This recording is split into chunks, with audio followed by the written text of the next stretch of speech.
everybody, my hair is still wet. That's how impatient of a person I am. I couldn't even be arsed to wait until my hair is dry. A lot of my really stupid irrational fears have rooted in childhood. They all have one specific root cause, and it's a TV show. The fact that I still have these irrational fears just shows how much power this TV show had over me. The title of the TV show was Beyond Belief, Fact or Fiction, but I watched it in German where it was called X Factor, das Unfassbare, which is like X Factor, the unbelievable. It was an American TV show that ran from 1997 to 2002. They would show you 3 to 5 stories, and you would have to guess whether or not they were based on a real story or if they were fake. It always kind of had to do with the supernatural and like spooky shit. I was always really hyped when that TV show came on. I always loved guessing whether or not the story was true or false. There are 3 stories that have really stuck with me. Story number 1 was a family with 1 child and a nanny. They lived in this fancy house. All of a sudden in the neighborhood, shit started happening. Really kind of like evil, spooky shit. I don't remember what happened. The child goes into the kitchen or something at night, and there's 2 red glowing dots, eyes of something evil. They get scared and goes back to bed. It just keeps happening, and it's always with those 2 red dots for eyes. I don't know why, but it spooked me out so much when I was a kid. The big reveal. The nanny putting the child to bed, her turning around, and she had the red glowing eyes, but she was kind of a demon, scary thing. The thing that I took away from that was red glowing eyes. To this very day, I still get spooked. The other day I was looking out the window and my neighbor had 2 red dots in the window, and I was just like,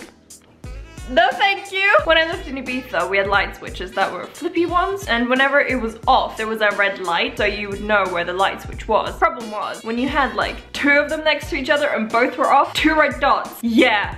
Spooks. The next story isn't super irrational, but it's also not something that I have to deal with on a daily basis. Whenever I do encounter it, I'm like, oh no. Bridges. Don't like bridges. Especially wooden bridges that you know are old. That fear rooted in the story of the following. There was a female hiker who had gotten lost in the woods. She came across this bridge. As she was crossing it, there was a woman in front of her. The woman looked kind, you know, sort of familiar in a weird way. The hiker was worried that she was gonna die in the woods. The woman on the bridge told her, you know, just turn around, head south, and you'll be fine. When she entered the first building, or like the ranger station, or whatever they call it, she heard on the news the bridge that she was going to cross had collapsed.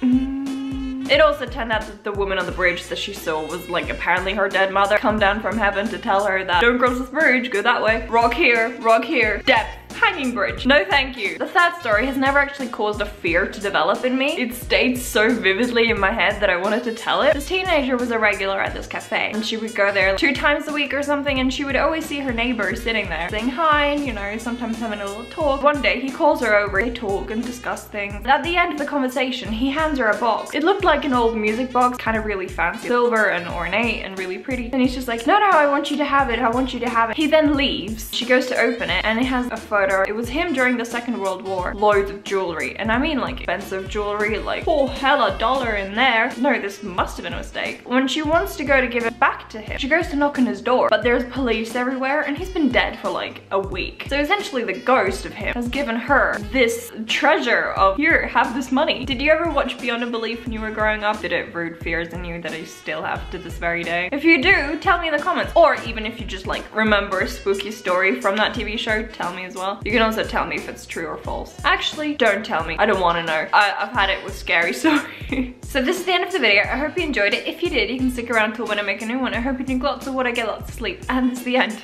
Bye!